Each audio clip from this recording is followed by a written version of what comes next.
What if luxury homeownership in Orange County was more attainable than you thought? At Skyline OC, Orange County's tallest residential tower, you can own a designer-finished residence with resort-style amenities, breathtaking panoramic views, and a lifestyle designed for how you live, work, and invest. Whether you're building wealth through real estate or searching for your next home, Skyline OC offers exceptional value in the heart of Orange County with condos from the 600s to $3 million. Visit SkylineOCResidences.com and discover why now is the perfect time to own at Skyline OC.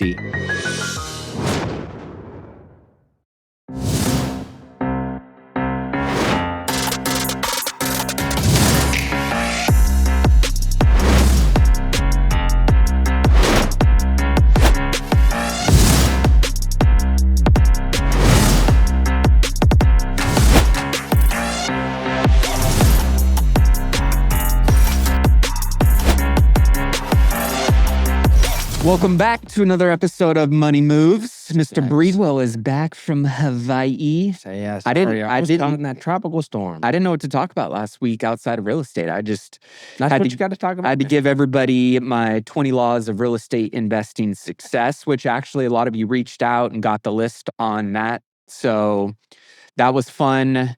We talked about Trump's new tax plan.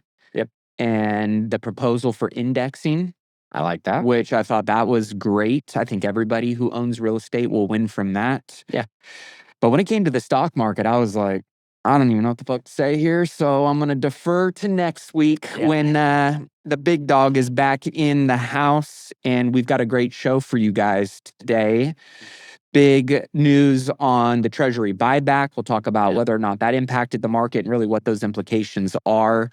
We've got Nvidia earnings, which... That's going to be when you got a top 5 juggernaut like that, that's always, I'm assuming, going to move the market. And we'll get your prediction on what is expected there. We got PCE data coming out and really how that data is impacting rates and whether or not we're going to see a hike, a pause, a cut, as well as Jackson Hole is going on this week. Yep. That always has big implications. That seems to move the market a little bit. It's kind of just, it's the purest definition of the good old boys club, but politics and business collide, and you really get that. And you get Fed Warsh. That's going to be his. It's kind of also because it's his first speech. You're going to get that big explosion in the market one way or the other. That's typically what happens on this. So we'll kind of get your thoughts and take on what's going to be discussed there and how the market is going to respond to that. If you are any bit invested in crypto, this might be the beginning of the bull market.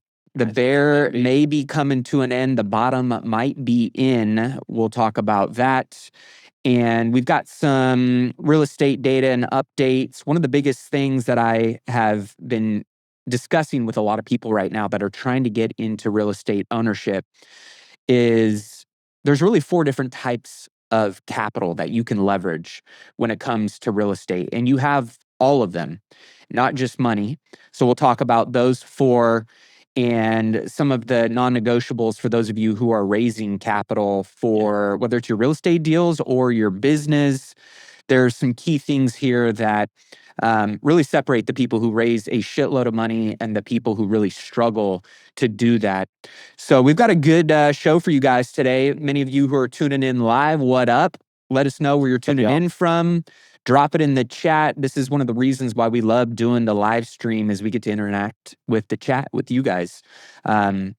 So let us know where you're tuning in from. Why don't we kick things off with the the stock market, and just do a quick little overview. One of the things that we're trying to do is obviously just give you guys an insight as to the data that we follow, that we track. One of the biggest things every start of the week, you and I are always talking about this going back and forth, is the U.S. economic calendar. Yeah. I always just pull it up on Market Watch. Tony, you can pull that up on the screen. So this week, really not a ton on the agenda, except for new home sales came in as a really shortfall from where they were hoping to see that. I've got some more data around what that's going to look like.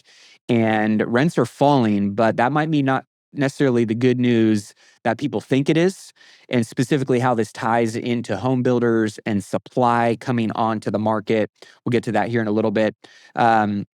Today, we had the S&P Case-Shiller Home Price Index. That came in lower. We got the big dog tomorrow, which is PCE.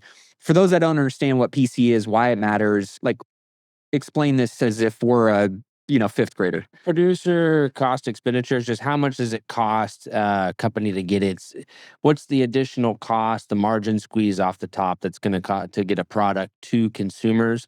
Essentially, if producer costs rise, they typically pass those through to consumers. So it's a precursor most of the time for CPI. So a lot of people are looking at precursors for CPI going up or down. That's why this report would hold a bunch of weight. Last time it came out, it was negative 0.1. I think the street consensus is 0.2 raise. We're at a 0.1 or flat. Yeah, it looks like month over month, we're looking at, Tone, if you pull that back up, we got 0.1%. So, okay, maybe it came back in line over the past few minutes, but we're looking at for it to be either flat or in line. But year over year, it should be down. Yeah, exactly. It should be down by about 0.1. And what does this tell us about? Why does it matter? What does this tell us about the state of businesses, the strength of these companies and their earnings, and how their ability to operate is being affected by inflation, some of the rising costs that we're seeing kind of across, the world right now? Like, why does this really matter, and how does it impact the average investor? Really, what it does is it takes any juice out of the market for a rate hike, and it also keeps pauses in line. So when we're looking at futures over the past couple of weeks, it kind of looked like a wild staircase. You had rate hikes for the next couple months, then huge cuts, then back to a midline. Now it's more through the end of the year, the next two meetings, there's a prediction that there's just going to be pauses. And I think that's going to keep coming in line as we get closer and closer to meetings. And when we see Kevin Warsh speak at the next meeting, I don't think he's going to give us any heads up like he's been doing on what's going to go on. And I think it's going to take more and more octane of people guessing so much what the Fed is going to say to move the market and focusing more on the things that matter, which is CPI data, spending, GDP data, which also comes out this week, which is expected to go up, and earnings. Earnings is really the most important thing in the stock market. So we'll get to Nvidia here in a second, because obviously that is going to be a market mover. It's going to be the most important thing for the week. So talking about rate hikes, cuts, pauses. If you want to pull this up on the screen, you talked about PCE data impacting this. Yeah. The last couple data prints that we've seen around inflation and jobs and a lot of the stuff that obviously factors into what the Fed decides to do. Break this chart down for us. So, like, what are we looking at here? Essentially, the blue color is where this is the Fed futures. So this is people essentially putting money on futures contracts of where the market's going to move. Oops, went away there for a second. There we go. Right now, there's about a 63.4% chance of a pause at the next meeting. And then the hike to the right of it says about a 36.6% chance. So right now, you have a stronger futures lean towards a pause than you do a hike. Moving forward to the October meeting, into the month, same thing, 51% pause, 42% hike. You even have a bigger hike if you go to the far right. So there's a 0.5% right there. And as you can see, from there on, it's straight down. What I think will happen is that blue bar is going to keep moving over to that 350, 375 range where we're currently at. And then you're going to start seeing more weight shift from the hike side back down to the cut side, moving into and through 2027. I think if I say there's going to be a rate hike. Yeah, don't fucking jinx this. Maybe I should say there's going to be a rate hike in 2027. Yeah. I'm just not going to say anything this year, because if I don't say anything, whatever happens on that one, I'll be like a real analyst. I won't be bullish. I won't be too bearish. I'll just be a little bit right. No, right like when you just fucking throw your bold predictions out there, and every once in a while you have to fall on your sword, but most of the time you're pretty locked in on this. So obviously from this chart, we can see that pauses are any hopes of a rate cut this year and really going into next year. I mean, and we know that the data can shift quickly right? So, this isn't to say that this is, very far forward looking right now, but It's so fickle. at the same time, we were seeing some percentages in these Oh, ranges yeah. that were getting people excited and hopeful, and it's really off the table at this point. And that is obviously going to pose a challenge for a lot of investors that are leveraging debt, that need debt. We'll talk, we'll go and take a look at the 10-year Treasury here, but obviously things aren't getting cheaper and more affordable for people right now. Not on the debt side. Yeah, not on the debt side. And then we have this kind of like ever steady conflict, whatever you want to call that, with Iran going on. And so we don't really have a lot of good things going for the affordability of things. For the bond market, for example, has been really sticky. Minus today, we had a bond rally. So yields dropped by about 1.3% today on the 10-year, which is really good. Just cost of capital is too high. I've said it for a while. I think the federal government is going to have to intervene in a cash injection type way of giving out money to investors where it's good, because mortgage-backed securities are a real thing. They are really a staple for the U.S. economy, and they help the stock market. They're going to need to figure out if rates continuously stay this high, with investors not used to rates being this high and not having penciled it in for this long.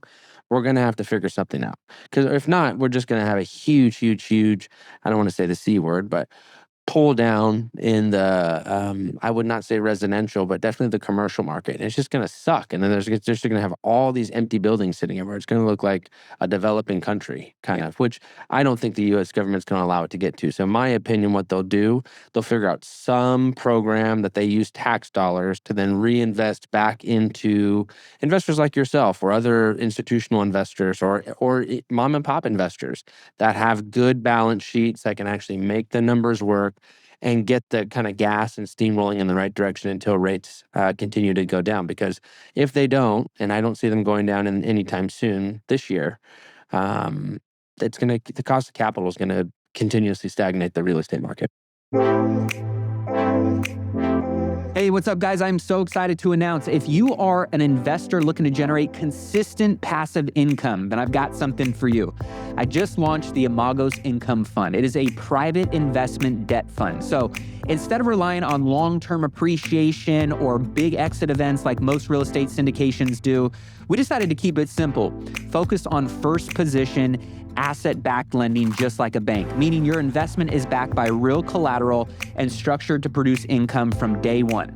The target return, 10% paid out annually and also paid out monthly. So no guesswork, real passive returns, true mailbox money. And because we're in the debt position, not equity, we're able to prioritize downside protection, maintain shorter durations, and stay in control of the risk, which is most important in environments like this. This is built for investors who want steady cash flow, strong capital preservation, and real asset exposure without the headaches of owning, managing, and waiting years for a payoff. So if this resonates with you, if you want to learn more, I put together a full investor presentation breaking everything down. All you got to do is just text the word income to 844-447-1555. That's income to 844-447-1555. I'll send you everything so you can see if it's a fit for your portfolio.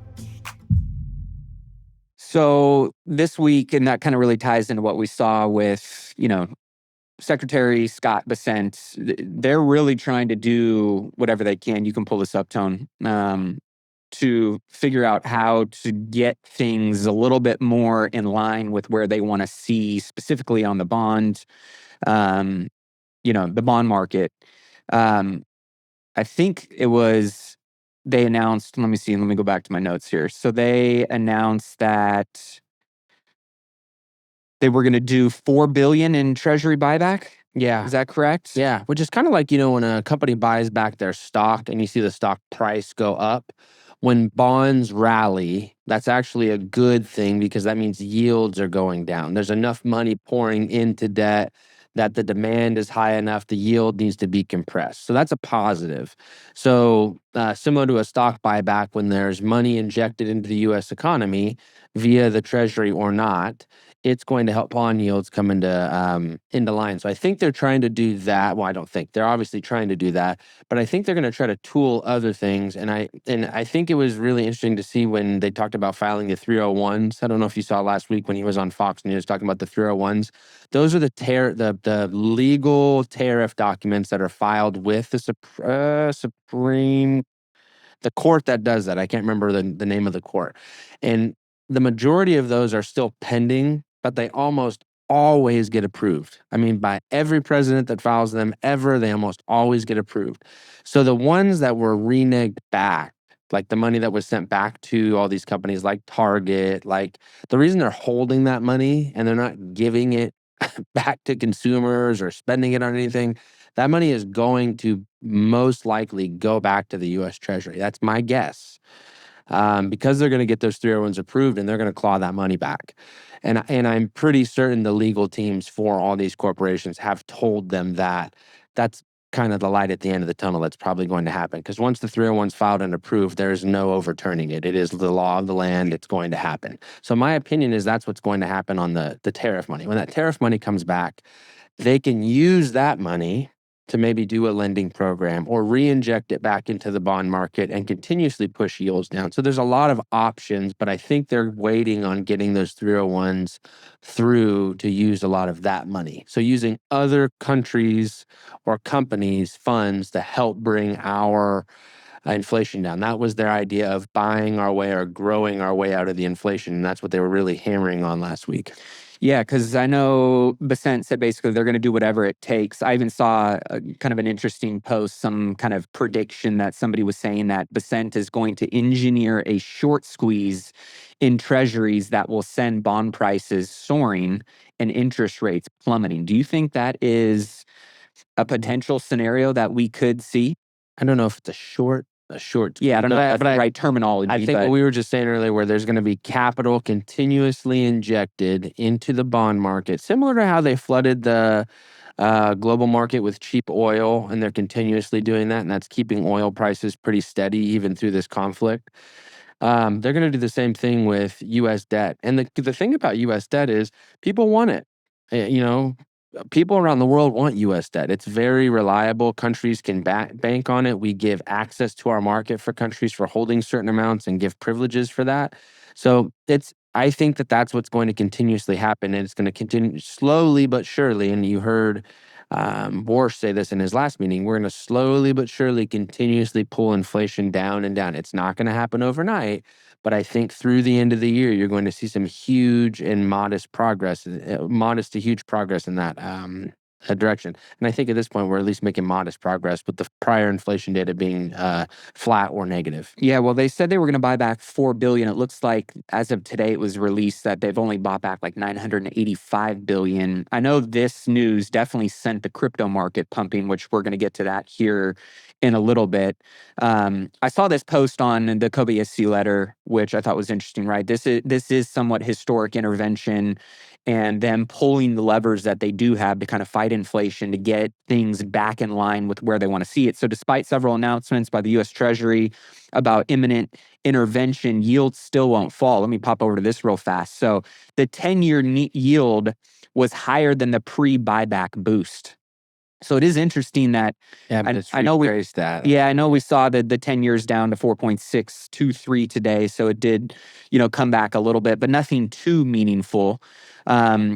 Reports, that he's saying he's going to do whatever it takes to lower yields. In addition to the buybacks, this could include short selling or selling short-term debt, possible elimination of long-dated bonds, and more. Meanwhile, President Trump even said that he could use the military to lower yields through though it's unclear exactly how he's going to do that. Not sure how the military plays into that. I don't either. But the reality is that the Fed cannot cut rates in this environment, and the Trump administration knows that. So direct bond market intervention seems to be kind of the only card that they can play, at least right now. And tariff money, I think, is the ace up their sleeve of what they're waiting on, so they can put a ton of money into it, and nobody can say, "Oh no, this is money that should." It's tariff money, so it can be used by the Treasury how they see fit. And if they put it into the bond market to make capital cheaper, and mortgage rates go down, you're not going to see people complaining about that. I mean, you will see politicians and far left people complaining about that, but you won't see your everyday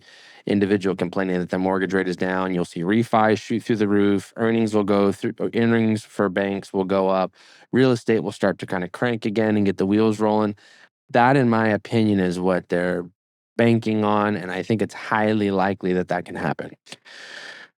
Well, what do you guys think? Are we going to see this have a positive impact and head us towards a path of lowering yields and debt by the end of the year or headed into 2027? You think that we're headed into a little bit more of a sideways chop for some time? Or are we potentially going to see some rate hikes here? I'm always curious what you guys are seeing, your perspective on a lot of this stuff that we're talking about. So feel free to drop that down in the chat. Let's head over to Nvidia. So obviously one of the top 5 stocks of the entire world. It is a market mover. Anytime they report earnings, it either sends, shockwaves through the market in a positive way or in a negative way.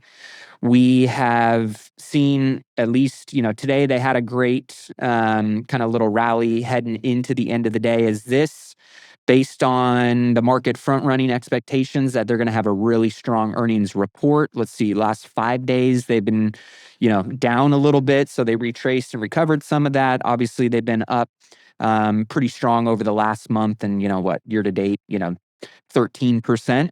So Nvidia has been having some pretty large partnership PR releases. They're doing all of the right things. Mm-hmm. What are you expecting tomorrow from their earnings and, short-term impacts, maybe midterm? What do you think this is going to do for the market? I think that if Nvidia earnings are a beat, especially on their revenue and their EPS, I think they're trying to beat $2.05 on their EPS and somewhere around 93 billion on earnings. I think that they have a chance to beat those, and if they do, you're going to see not only them move up significantly, but you'll see the whole semiconductor space, the AI space, tech. You'll see bond yields rally, or bond values rally again, and yields continue to go down because that's a rate sensitive area of the market. Conversely, if they have a miss, that will put some negative sentiment in the market. And I think we could see some big selling and go into like a mini sell off through the end of the day. That could be met with big institutional buyers buying that up, being long. But my anticipation is we're going to have some positive news from Nvidia, and that's going to be the catalyst that people ride through the end of the week into Jackson Hole as well. So let's talk about Jackson Hole real quick. When these guys get out to Jackson Hole, who's going there? What are they talking about? Obviously, when you get the billionaires and the trillion-dollar companies and the CEOs all together, and like you said, right, it's the good old boys and good old girls club. That these are market movers. These are world kind of defining policies and conversations and relationships that often happen in these rooms. So what are some of the things that, from what you're hearing, are going to be on the topics of discussion? And is there any sentiment that's going to be taken out of that we're going to know about at this meeting? Or is this things that, they discuss and we just start to see and feel some of it as things kind of roll out into the markets? Well, the theme for this year's Jackson Hole meeting is financial innovation. I believe it's focusing on payment processing and policy around payment processing. I think that leans very heavily on I think that's a really roundabout way to say crypto. So I think that's what the talk of the town is going to be. We have legislation pending that still has not fully passed or been signed into law. So I think the crypto legislation that's on is going to be what's talked about, how that affects businesses, how they want it to affect their businesses, and how they think it should work. There's going to be some highly influential people there from politics and from business owners. I think they have about 120 or so attendees. It's about the normal amount of people that go. My anticipation is it's going to be chatter about crypto until Warsh starts speaking. And then Warsh is going to kind of take the spotlight because people are worried about sticky inflation. So they're looking for some good guidance. I would say some dovish support that he gave last time, but he's not going to give too much, and people are starting to get used to that. But as long as he doesn't give any bad news, I think the market will continue to march toward slowly that 2% mark that it currently is. Or maybe one day I'll wake up from this nightmare and we'll raise the 2% to 3% like it's always been and just get back to things as normal. Because if that's the case, then everything is back in line and people don't think inflation is high and everybody's okay. So we'll have to see, but that's my anticipation. A lot of crypto talk moving into Warsh's speech, and then you're going to see the long-term end of the bond yield to the 10 to 30 year. They're really going to talk about the 30-year a lot. They want to see what the long end of the curve does. If he gives negative sentiment or hawkish sentiment as far as, hey, things aren't looking so good with inflation, I expect the long end of the curve to spike quite significantly, and then we'll see it pull up in the 10 and the 5 as well, and that's not good for mortgage rates. Yeah. Okay, so S&P 500, give us a little recap. Tone, you can pull this up on the screen. A lot of people obviously have been invested in the stock market have been very pleased with their returns over the last year or so, really a couple years, but obviously this has been a great year, multiple all-time highs. What are you seeing when you look at this, chart? And overall, I've been hearing more and more people say, hey, we're due for a little bit of a pullback. We're testing support levels and we're maybe going to, see some of those get retested over and over again. And we might see some pullbacks as a result of it. How strong do you see the overall S&P 500 right now? And what do you think, let's call it the remainder of the quarter and heading into the rest of the year is going to look like for the S&P 500 based on, what we've been looking at, what we've been seeing? Obviously, year to date, we're at 11.6% up. The last year, almost 20% up. I mean, it's been a great run. So are we due for a pullback, or do you think it's going to be range bound, chop sideways, still hold its support and continue to climb up as we go into the end of the year? Well, I was saying that we were going to be somewhere around the 78 range year end. That was my price target. And then, we had middle of the year after that dip in late spring, a huge rally. We were in the 78, 77 zone. And then we've kind of been just chopping around the 76, 78 zone for a bit.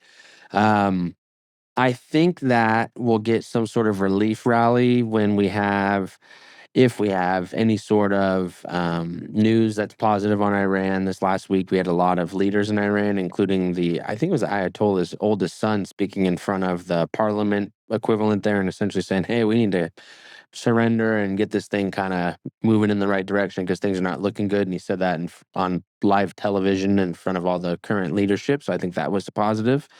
But really, we just need keep inflation data coming in good, GDP numbers coming in good, earnings coming in good. That's going to keep the market moving in the right direction. I think it's going to be choppy still for the next couple weeks. But we have something really cool in the next about 2 months. We go into the fall season, which is heavily earnings based. And we kind of missed the Santa Claus rally last year. And so we might be due for a bigger one this year, maybe from a sentiment perspective. But I'm looking forward to easing up on interest rate costs so we can see more positive sentiment from retail investors, because right now that's kind of what's pulling the market down is retail investors still hold a lot of cash on the sidelines. Let's talk about some of the large cap stocks real quick before we move on kind of from the market here. We've got, all of our big recognizable names. Are there any here that you think are good buys right now? And obviously, again, none of this is financial advice. I'm just curious. So like when you're looking at, some of these large cap stocks and companies, what are you looking for when you are kind of analyzing, hey, there's, a potential good buy here, or we've got our eye on this stock for these reasons. And maybe on the opposite side of that, like, hey, we're not buying at this stage. Here's why. How do you look at, call it these top 50, 100, large cap companies when you're deciding where you see some opportunity or where you want to steer clear of? Yeah. A lot of data, stuff that's not shown here, but names up there that we are liking are, I know we love Google, we love Broadcom, we like Eli Lilly, we like Amazon, we like Microsoft. Those are all names that we own for most of our clients. Most of these lower names that we're going through, we don't have. We own RTX Corporation, quite a bit of it. These are We're kind of looking for companies that have potential to spring up. They're not towards the end of a movement. They have good earnings potential. Their price to book looks good. Their price to earnings ratio looks good. And a lot of times it's based on what factor we're kind of investing on. Are we looking for quality? Are we looking for momentum? Are we looking for carry? Are we looking for equal weight? What are we trying to do? And right now, I would say we're focused on carry and momentum the most. Momentum, actually, probably the most in our trade. So we're heavy tech, heavy in the names that we just mentioned. We have Apple, we have Nvidia, we have all those names. And then we have some other stuff on the back end, like Lam Research. We picked up some SpaceX for some of our clients.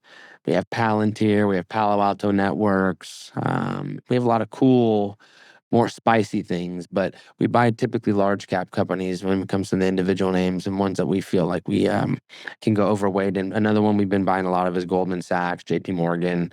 Those have been 100+% returns for us, for our clients over the past years that have owned that. So those are also really good positions that we own. Let's take a quick break and hear from today's show sponsor.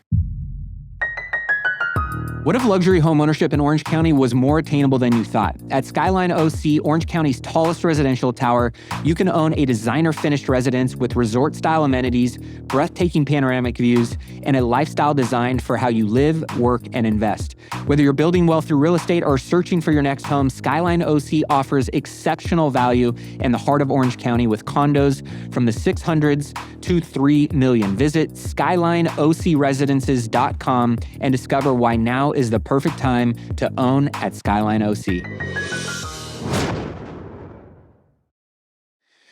Well, let's talk about crypto. Is the bear market over and has the bull market begun? Obviously, we know that Bitcoin is the space that most people, or the coin that moves the market. And it's been, Volume's been pretty crazy the past couple of days. Yeah, volumes, ETF inflows, a lot of institutional buying and adoption seems to really be starting to take place. Let me see if I can zoom out here a little bit and let's go to the last month. Oh my Lord. Geez. You might want to go one notch down to week. Let's go to week. That's still a little wild. Yeah, why is that doing that? That's just that fun Bitcoin, baby. All right. Well, what we do know is that it broke out of multi-month range. Correct. Which a lot of people were saying, hey, it's going to go lower. I think the lowest was 58, 50, just sub 58. And people were calling for lower. It had a nice little rally and jumped back up into the mid 60s and then was kind of range bound for, a good amount of time. And if any investor, knows when it's rain bound for quite some time and it's compressing and compressing and compressing, it's either going to go up really fast or it's going to go down really fast, whichever way it decides to go. And of course, who fucking knows when you're, doing these things, right? I mean, you got a 50-50 shot at picking right. And it bumped up fast. I mean, I think it was one of the largest in its entire history. I think it was top one or two rises in Bitcoin history in the amount of time that it did.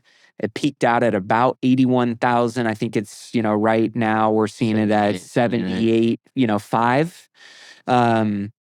So this is something that a lot of people are, throwing around speculation that because of Trump giving guidance on the Crypto Clarity Act and really trying to push that forward, and that seeming to have some momentum. We've heard that for some time now.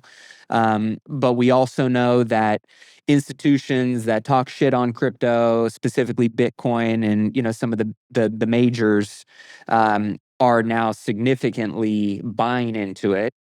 They're investing into it for them and their clients.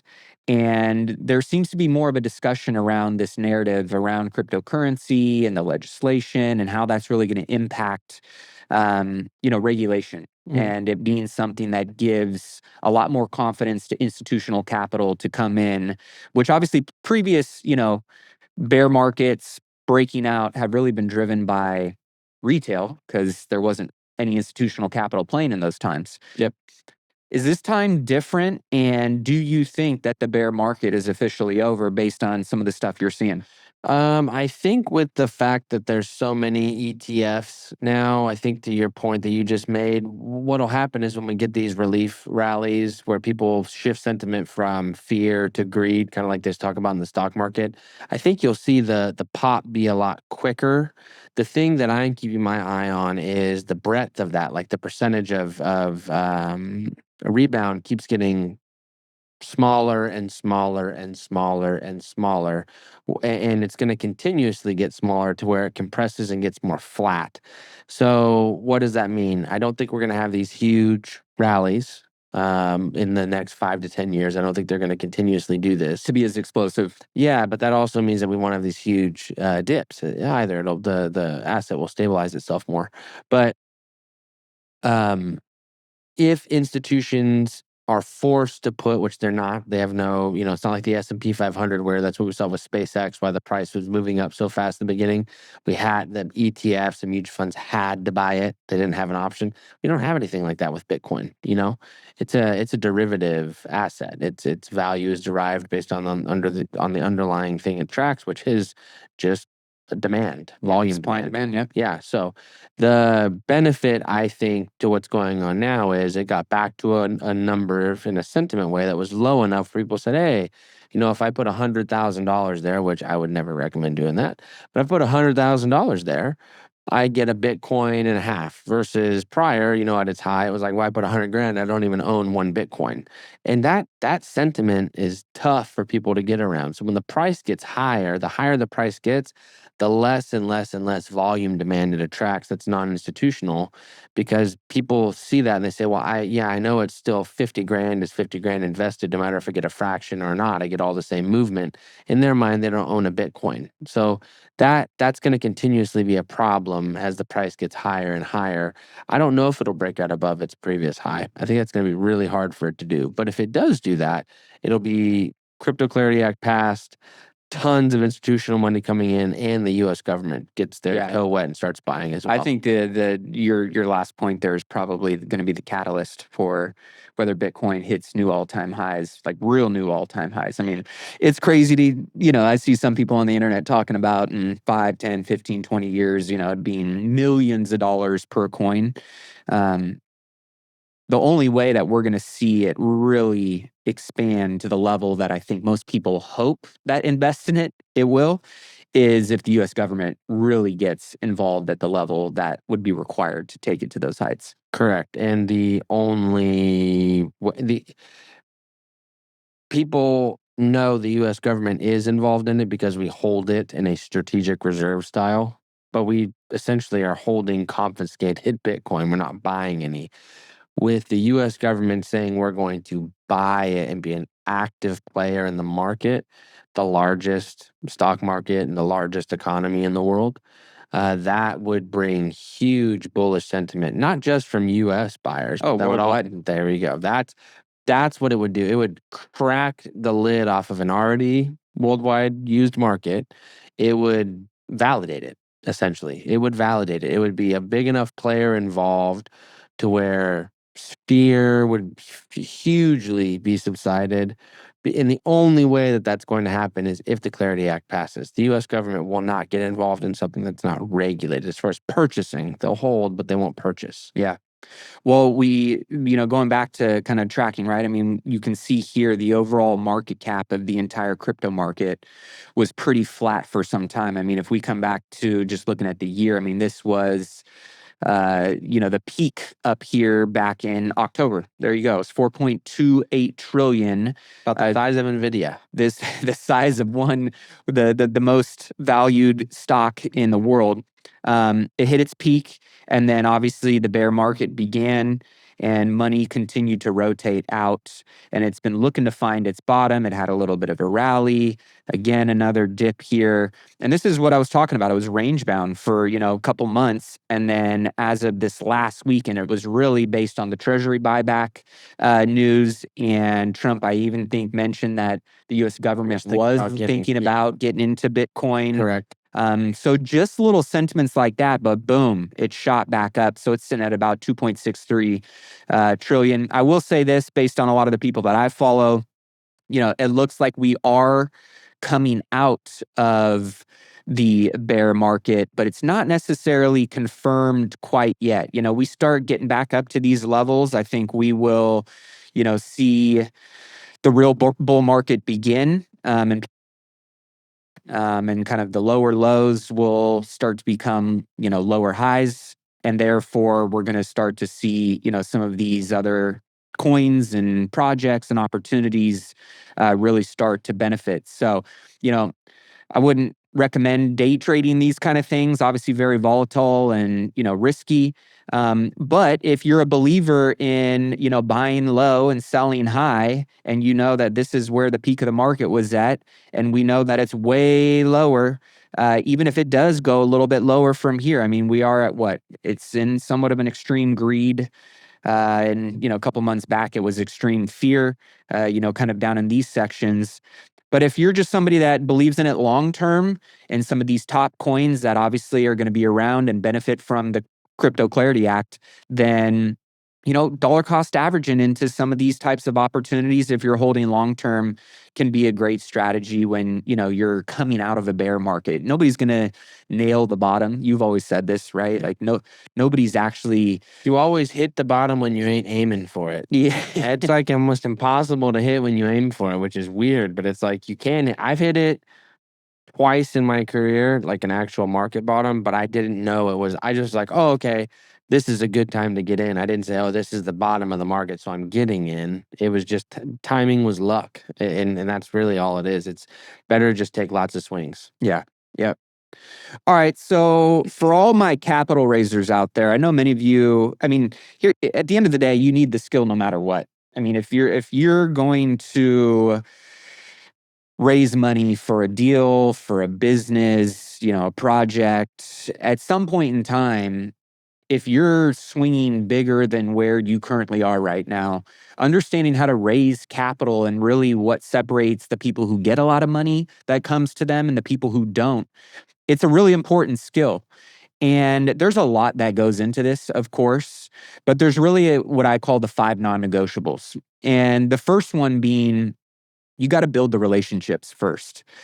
I can't tell you how many times I've gotten on a phone call with a prospective investor, but because of the relationships that I've built with them, they know my character, they know what kind of reputation I have, they know the deals that I've done. And a big part of that is this podcast, this show, giving people a window into who you are. And you don't need to have thousands of followers, you don't need to have thousands of downloads.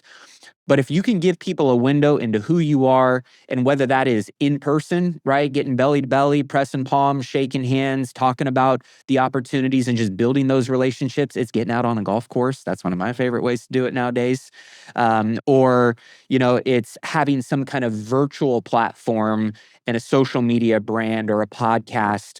I can't tell you how many times I've gotten on the phone getting ready to answer questions and get grilled and talk about all the things that smart investors obviously are going to ask before they part with their hard-earned dollars. And they go, just tell me where to send the money. And I'm like, in my mind, I'm thinking, wait, don't you want to know more? Don't you want to ask this? And I can't tell you how many times people have said, I already know who you are.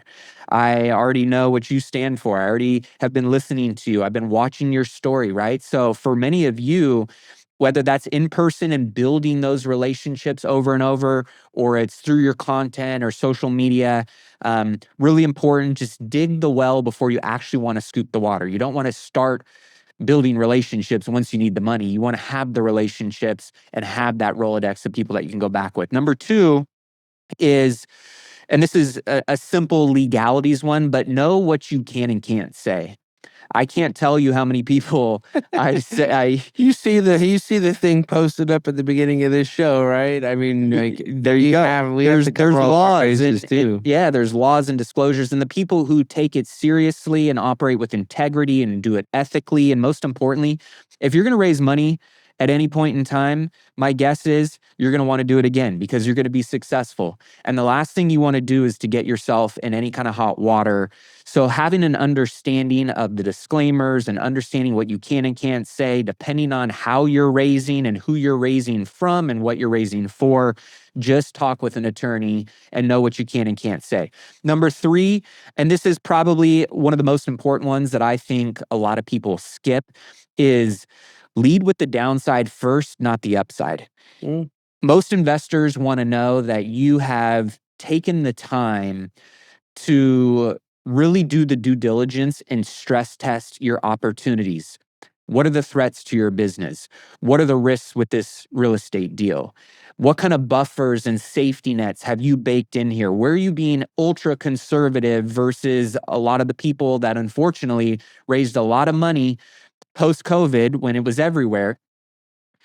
They promised the world, blue sky everything, rose-colored lenses, rents are going to keep rising. No way is the, rate's going to hit 6-7%. We're good. And guess what? Right? That happened. But if you were one of those people that went and said, hey, here's all of the things that we know could be a threat to your money and to this deal, and here's our plan if and when those things happen, you want to know the level of trust and credibility and authority you're going to build with those people. It's game changing. Like, investors know there's a risk anytime they part with their dollars, but they just want to know that you know and that you've got a plan for it too. So making sure that you're doing that instead of leading with, here's why my deal's so great and we're going to hit all these amazing IRR returns and it's going to be unbelievable, is a very different, especially for smart money. They sniff that shit out quick versus the alternative of you being conservative and having a game plan and stress testing your deals. A great way to build trust with your investors. Number four, ask me how I know this. I learned the hard way, and it's something I'll never do again. Never pitch a deal that you are not in control of. Of all of the money that I've raised, tens of millions of dollars over the 16 years of investing, I pitched one deal that wasn't mine. And actually, that's two. So I got lucky on the second one. Shout out to Green Coffee Company. But number two was I pitched a deal that I wasn't in control of. I was helping and consulting on it, and I was involved. But I wasn't the one signing the checks. I wasn't the one making the final decisions. I wasn't in control of it. And if that deal doesn't go good, guess what's going to happen? You're going to, one, be hearing from your investors. You're going to lose trust and credibility and authority. And that was a hard lesson learned. And I want to make sure that any of you, raising money is about longevity. It's not about just winning on the first deal or one deal. It's about winning over and over and over again. And so making sure that you are protecting your investor capital is the most important thing. Because if you do that, guess what?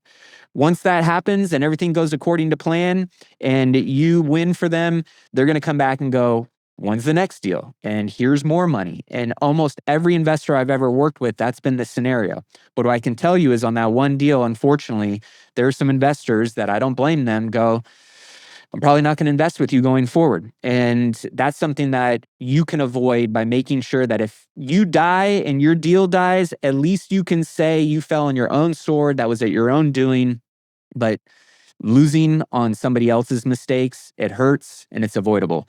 Number five is communication, transparency, and accountability. This happens to be one thing that you'd be shocked at how many investors suck at this. We take your money and you get a quarterly email from us is kind of rare. to be totally honest.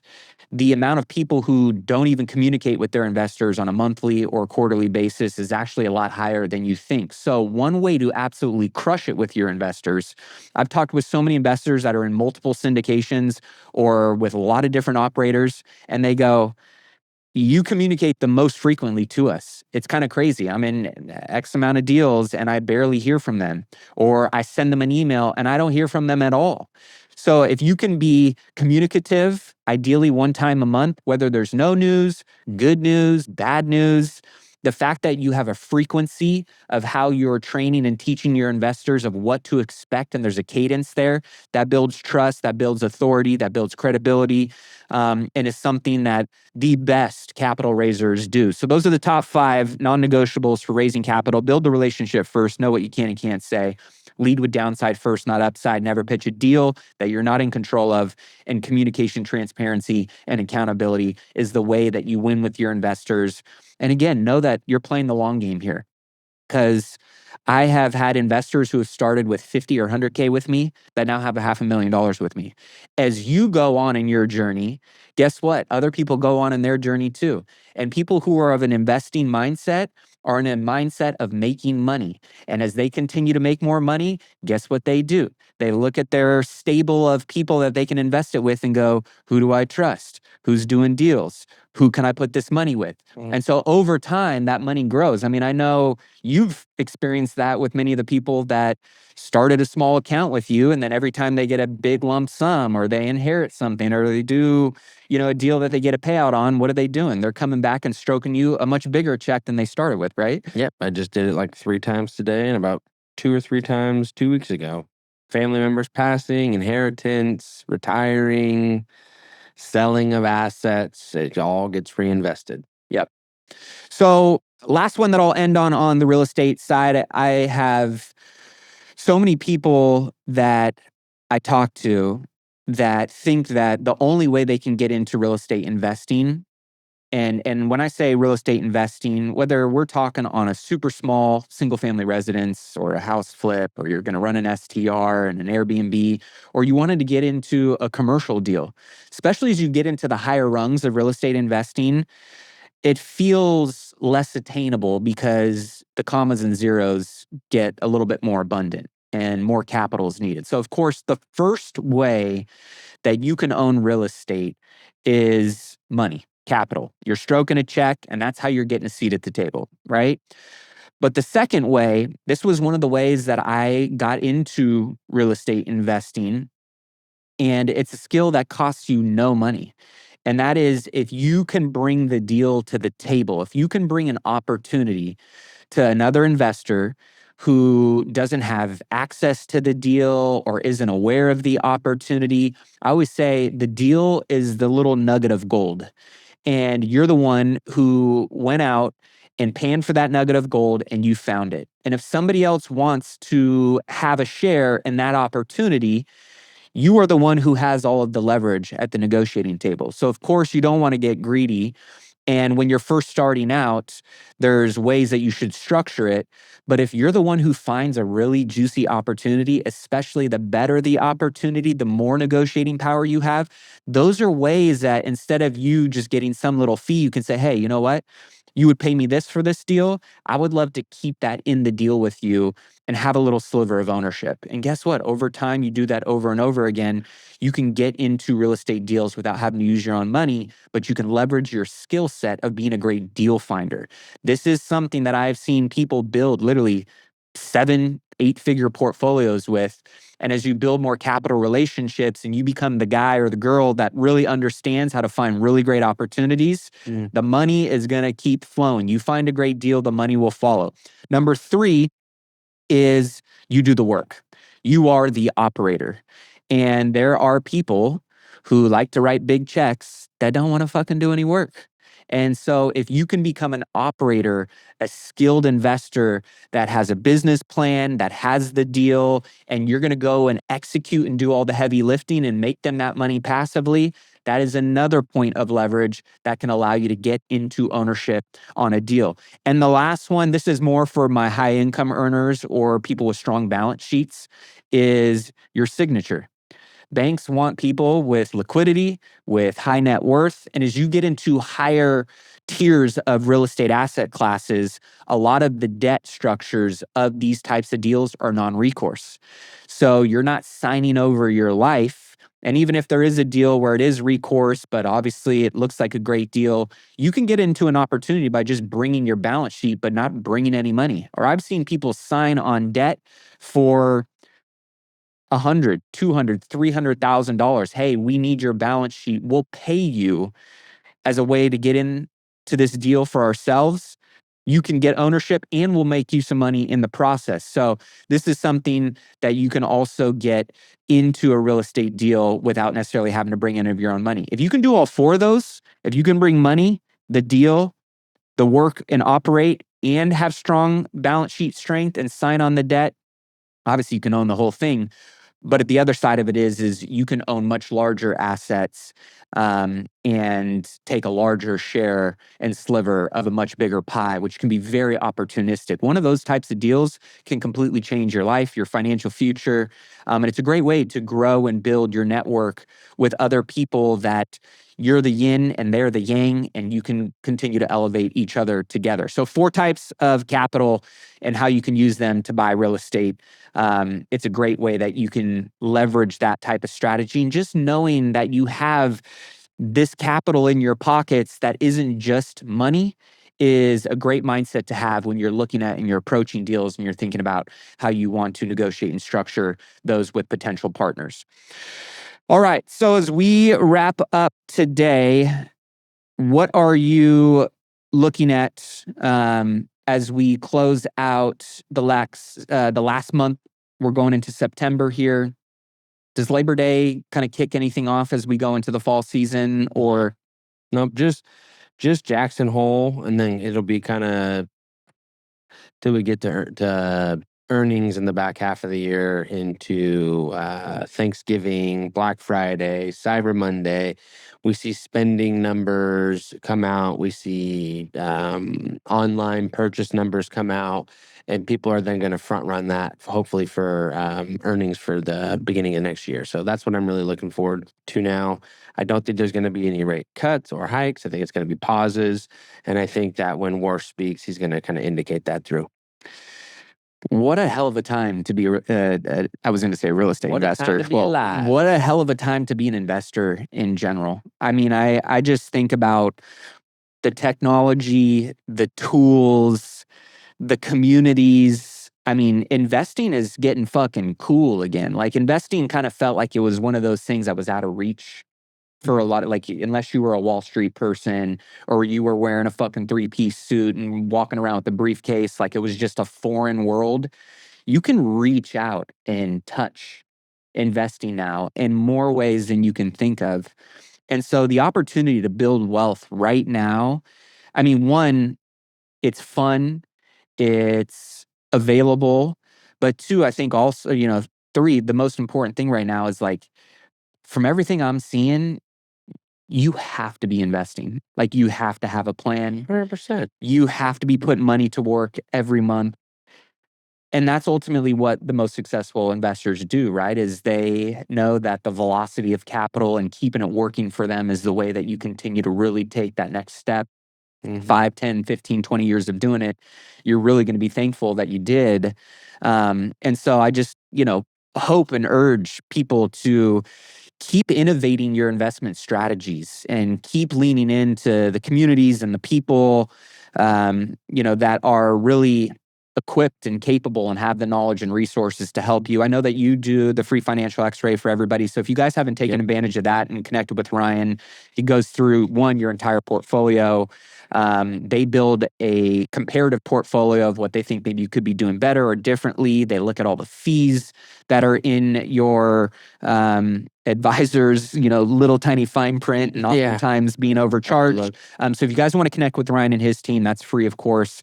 You can text 844-447-1555 and no tone, put that up on the screen, text X-ray, and that's a way that you can connect with Ryan. One of the ways that obviously I empower anybody in my network, it's how I've met so many of you, is by having you guys invest in my real estate deals, or now people investing in the debt fund. which we'll do a little breakdown on kind of what the debt fund is up to on the next episode. But if you're interested in becoming the bank and partnering with us and investing and leveraging debt onto collateralized real assets, that's something that we're doing with our investors, paying them out 10%. And that is the way that you can reach out. Text income to 844-447-1555. If you got money sitting on the sidelines and it's not earning more than, call it 8 to 10% right now, there's so many vehicles and ways that you can do, put that money to work. And obviously this is one that we're offering out to our network. And if you're interested in being on the equity side and having a little bit more risk, but a little bit more upside, investing in commercial real estate assets, you can text the word deals to 844-447-1555. We'll have a great episode for you guys next week as well. Don't forget to tune in on Friday. I've got a solo episode that I'm dropping for you guys that I think will be really impactful for my active investors. So we'll see you guys on Friday's episode. As always, keep investing in yourself and your wealth on your march to $1 million and beyond. Peace. Cheers. See you guys.